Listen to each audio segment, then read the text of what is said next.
Welcome to the deep dive. We're here to take the information you send us, sift through it, and pull out the really crucial insights.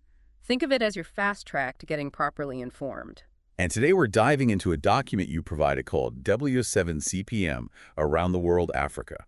Our goal, to really explore the incredible expansion and the very unique ways Christianity is taking shape across the African continent. Exactly. We'll start by looking at Africa's amazing diversity, then trace Christianity's historical journey there, and finally we'll get into some really powerful examples of faith putting down roots in, well, truly African ways. So the aim is for you, the listener, to come away with a richer, more nuanced picture, maybe uncovering some surprising facts and trends along the way. Okay, let's unpack this. First off, we really need to set the stage and maybe debunk some old stereotypes.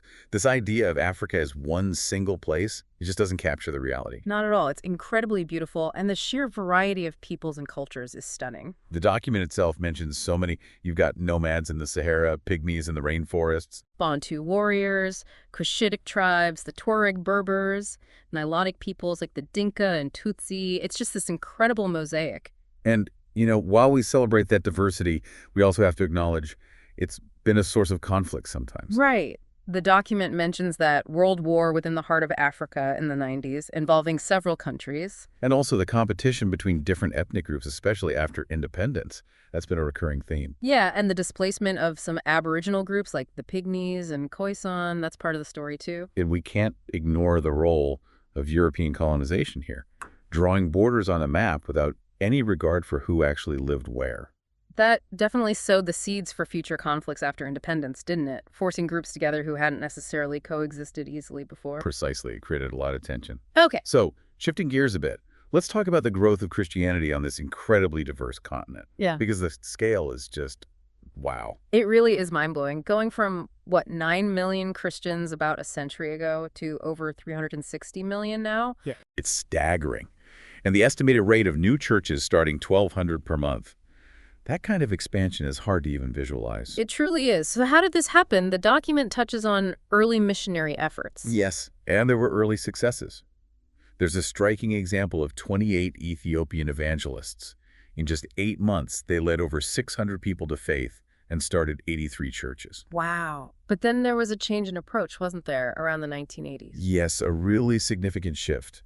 Missionaries started realizing that just looking at a country wasn't enough. You might have lots of Christians in one ethnic group, but none in another group right next door. Like the Kenya example in the document. Lots of Kikuyu Christians, but hardly any among the Maasai or Turkana at the time. Exactly. Or Nigeria, thousands of Baptist churches among the Yoruba, but almost none reaching the Muslim Hausa, Fulani, or Bambara peoples. So the focus shifted from political countries to these specific ethno-linguistic groups, people sharing language and culture. Right. And that change was crucial. It recognized that culture and language were key, not just borders on a map. And the document calls this a renaissance of gospel expansion among groups that had been sort of overlooked before. That's the term used, yes. Yeah. It really opened up new avenues. And it paved the way for these more indigenous movements we see now. Which often look very different from, say, Western church structures. Very different. There's a move away from, formal buildings and rigid hierarchies sometimes. It's becoming much more rooted in African ways of being and worshiping. The document contrasts steady, long-term growth, like among the Kikuyu in Kenya, with these really rapid church planting movements. Like what happened in Uganda during the Civil War. That rapid growth often signals something really powerful happening locally. Which is a perfect lead-in to our first case study, the Teso people in Uganda. Right. So missionary work started there way back in the late 1800s. By 1986, there were about 90 Baptist churches. But then a military coup happened in 1985, and the missionaries had to leave. Yes. And you'd think, given the conflict, that the church might have struggled or shrunk. But that's not what they found when they returned, is it? Not at all. It was quite the opposite. Those 90 churches had multiplied to 320. Incredible. And that story about 1,200 baptisms on a single Sunday. It really speaks volumes about the local believers taking ownership, doesn't it? The church didn't just survive without external leadership, it exploded. So what do you think drove that? Well, it clearly shows the power of Indigenous initiative. When the outside support structure was removed, they stepped up. And interestingly, when the missionaries did come back, their role changed. How so? They shifted focus. Less direct church planting, more equipping local leaders through theological education, which, you could argue, empowered the local church even further. And the growth continued. Absolutely. Yeah. Strong growth. Over 20,000 new believers in the following 15 years, reaching 450 churches. It shows that shift in strategy worked. Okay, let's move to our next example, the Maasai in East Africa. They have this reputation for being fiercely independent, culturally strong. And historically quite resistant to Western ways, including, for a time, Christianity. Evangelizing them was definitely a challenge. Converts faced ostracism, didn't they? They often did. It was tough.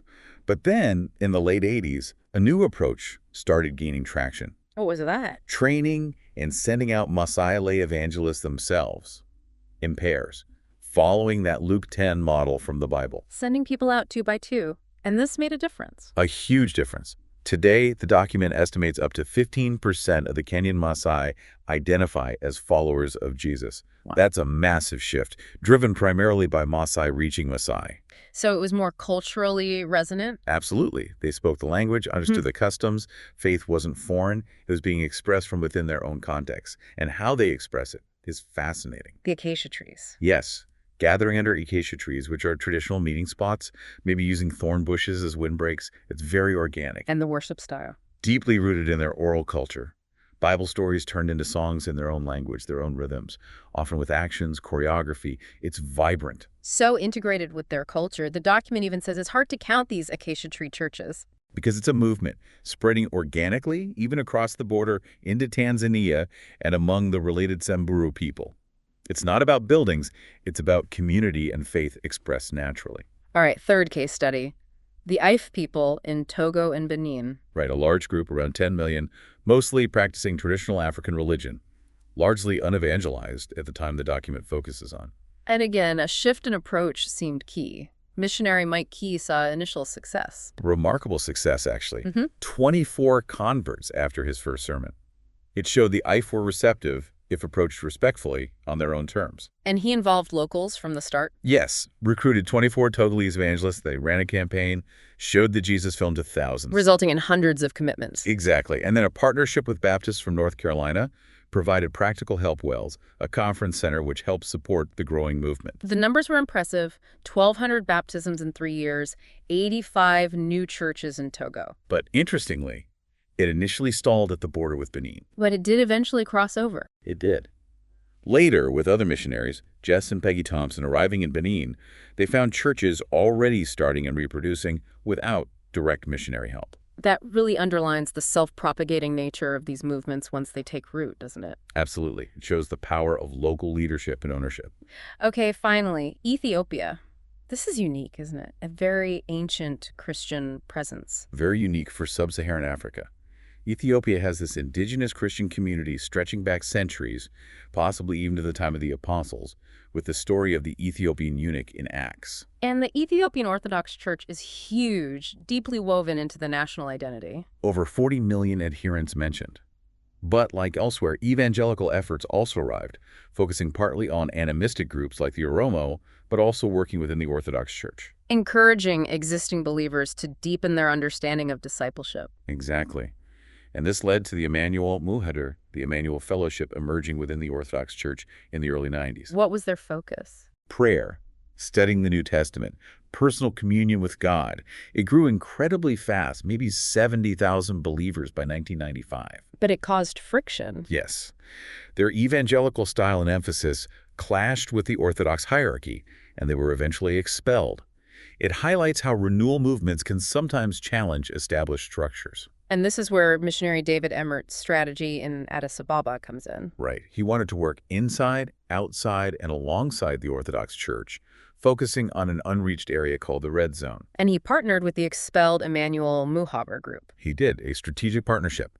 Emmert provided theological training theological education by extension, and in return, they helped reach people in the Red Zone. And the results were quick. Astonishingly quick.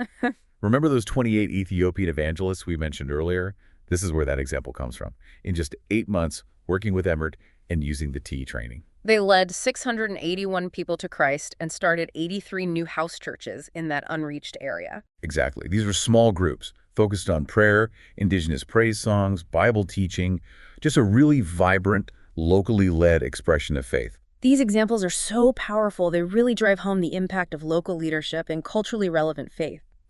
But the document ends with a caution, doesn't it, about sustainability? Yes, it uses that great analogy from Homer Odysseus sailing between Scylla and Charybdis. Two dangers to avoid. Scylla being. Paternalism. The danger of outside missions being too protective, controlling things too much, not letting the local church stand on its own feet. The document mentions Baptist missionaries in Nigeria waiting 39 years before ordaining a Nigerian pastor. Wow, 39 years. In Charybdis. That's dependency. The risk of the local church becoming too reliant on outside money, buildings, subsidies, never developing its own resources or self-sufficiency. So the path forward, the deep channel, as the document calls it, is somewhere between those two. Exactly. It's about genuine partnership, empowerment, where African believers have real ownership and leadership. That's where sustainable indigenous movements thrive. Okay, so wrapping up this deep dive, what are the big takeaways for you? Well, clearly the sheer scale of growth is undeniable. But more than that, it's the way it's growing diversifying, becoming deeply rooted in local cultures. Those aha moments, like faith expressed under acacia trees, or the resilience shown during conflict. And the consistent theme of local leadership being absolutely key, empowering people to reach their own communities in their own ways.